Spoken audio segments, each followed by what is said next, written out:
අපි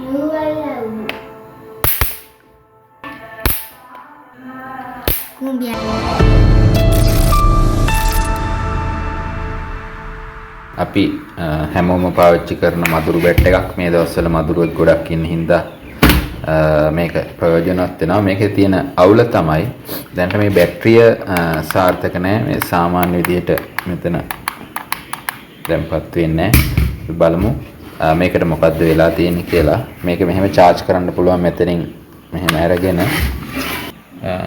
charge කරන්න මේ විදිහට තියලා මොන දැන් charge වෙනවා.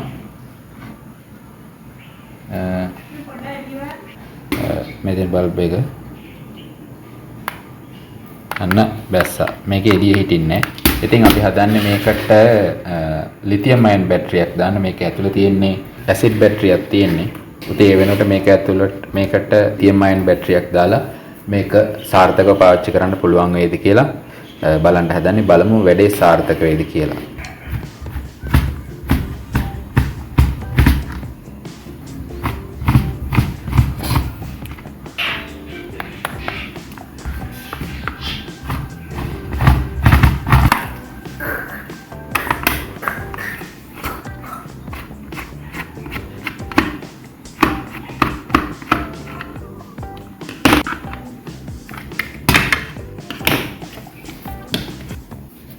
මේක ඇතුලේ තියෙන මෙන්න මේ බැටරිය මේක ඇතුලේ තියෙන්නේ මේ බැටරිය වෙනකොට මෙන්න මේ Nokia බැටරි දෙක තමයි දාන්න හදන්නේ. මේක 3.7ක් තියෙනවා. මේක සාමාන්‍යයෙන් මේ බැටරියට එන්නේ වෝල්ට් 4ක් වගේ. ඉතින් මේ වෝල්ට් 4ක් කෙනක වෙනුවට අපි හදන්නේ මෙන්න මේ 3.7 වෝල්ට් BL5C බැටරි දෙකක් එකට සම්බන්ධ කරලා දාලා වැඩේ සාර්ථක වෙයිද කියලා තමයි බලන්න හදන්නේ. ඉතින් මේකට මේ BL5C බැටරි දෙකයි මේක charge කරන්න වෙනම TP4056 මොඩියුල් එකකුත් අපි ගන්නවා.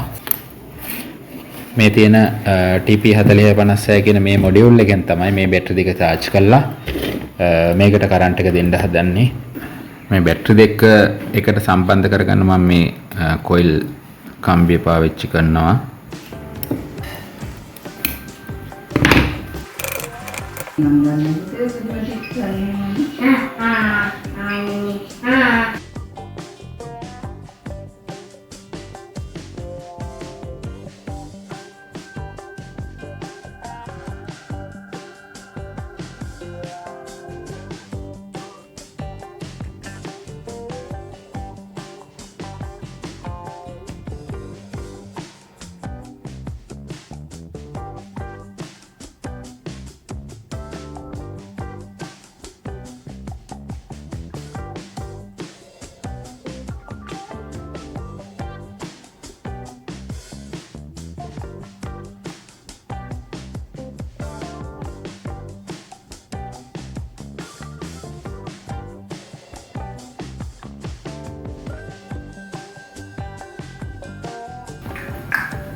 Jadi aku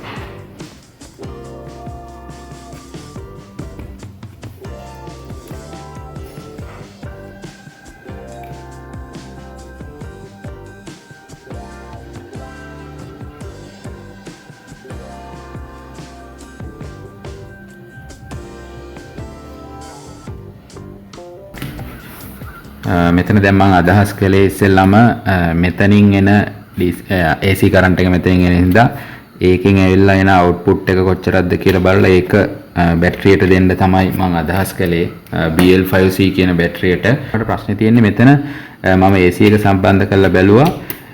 එතකොට මෙතනට 193ක DC කරන්ට් එකක් ආවා. මෙතෙන්ට ඉතින් ඒ නිසා ඒක දෙන්න බැරි නිසා AC කරන්ට් එක අයින් කළා. මේකට මේ විදිහට TP4056 මොඩියුල් එකක් කරන් මම ඒකට දැන් පාස් ගත්තා. ඊට පස්සේ මගේ තියෙන අදහස තමයි මගේ අදහස දැන් මේ විදිහට මේ බැටරි ටික සෙට් කරලා මේ මොඩියුල් එක TP4050 මොඩියුල් එක මෙතනට තියලා මේකට බැටරි දීලා මෙතනින් සැපෙවුමක් දෙන්න තමයි සර්කිට් එකට අදහස් කරන්නේ. එතකොට මෙතන දැන් මේක ෆෝන් එකට චාර්ජරේ තියෙන නිසා මම මෙතනට මේ විදිහට මේක දාලා මෙතනට සිදුරක් හදනවා ෆෝන් චාර්ජරේ ගහන්න පුළුවන් එන්න.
Go.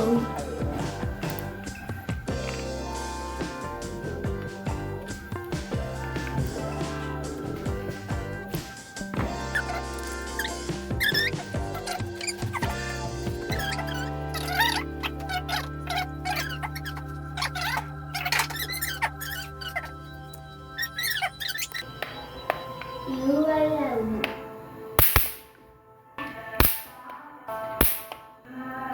Cumbia.